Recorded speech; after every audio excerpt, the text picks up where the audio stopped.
Quelques petits mots pour commencer notre méditation.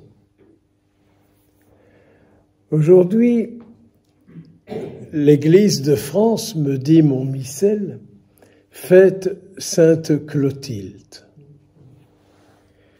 Je ne suis pas un connaisseur de Sainte Clotilde, mais j'ai un seul souvenir, qui est un souvenir d'enfant qui ne m'a jamais quitté.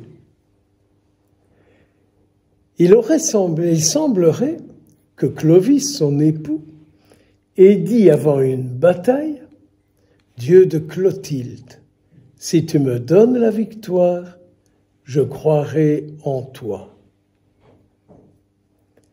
Mes sœurs, nous pouvons reprendre cette prière en disant au Seigneur, « Si tu me donnes la victoire sur tel aspect de ma vie, je te serai encore plus dévouée et croyante que je ne le suis. » Entrez un peu en vous-même. Et sur quel aspect de votre vie le Seigneur devrait vous donner la victoire? Ne commencez pas à me sortir vos rhumatismes, vos tachycardies, vos sourdités, vos yeux et tout votre bazar. N'est-ce pas? Parce qu'alors je vais faire la liste pour moi. Nous sommes à peu près tous, à quelques petites exceptions près, dans cette assemblée de même génération. Mes sœurs, n'avez-vous pas une envie de voir Jésus beaucoup plus présent aujourd'hui? Je crève d'envie de rencontrer des personnes qui, par leur vie, font vivre Jésus-Christ. Le monde n'a pas besoin de rencontrer des hommes, des femmes desquels ils disent « il ou elle a été à la messe », point punt. Ah oui, punt c'est en Belgique, c'est du flamand. Point à la ligne, si vous préférez. Le monde n'a pas besoin de ça. Le monde a besoin d'hommes, de femmes, dont la vie témoigne que Jésus est la lumière, qu'il est le chemin et qu'il est la vie.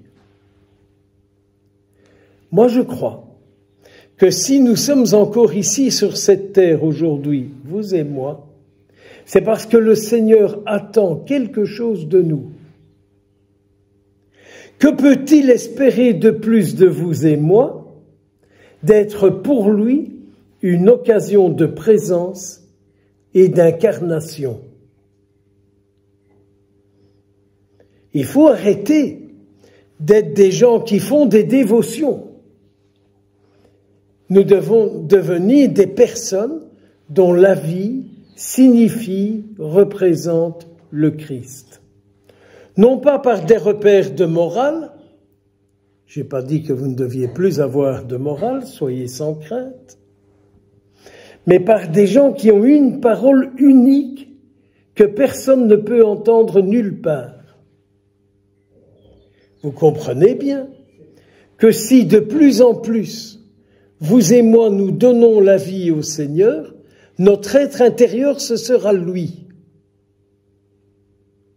Moi, je vous cache pas, dans la vie religieuse comme ailleurs, j'en ai un peu marre d'entendre les gens qui se disent attachés à Jésus-Christ, et quand on les écoute, ils ne parlent que de leur misère et de leur mécontentement.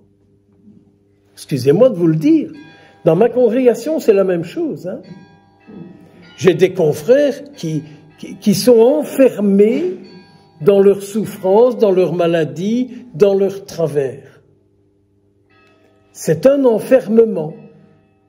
Un enfermement, on tourne. Excusez-moi du mot, mais à force de tourner, on finit par mal tourner. Choisissez ce que vous avez envie. De tourner vers le Christ pour qu'il soit là, ou de tourner dans votre casserole à toutes sortes. et d'agiter vos maladies, vos souffrances, vos pilules, vos travers, la consoeur difficile, le mari infernal, les enfants et tout le reste, vu qu'il y a des mères de famille ici. Alors je partage le souhait de saint Paul dans sa lettre aux Éphésiens, qui est pour moi un beau cadeau pour nous aujourd'hui. Saint Paul, quand il écrit cette lettre, il a des hommes, des femmes devant lui qui vont recevoir cette lettre et qui vont la lire et qui vont se laisser imprégner par les souhaits, les paroles, la prière de Saint Paul. Saint Paul qui dit que le Père de notre Seigneur Jésus-Christ ouvre à sa lumière les yeux de notre cœur. N'avez-vous pas envie d'ouvrir votre cœur à Dieu tout au long de cette semaine et de repartir avec lui et lui avec vous?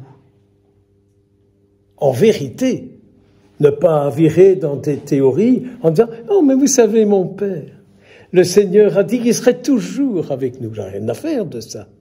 J'ai envie de le voir, de l'entendre.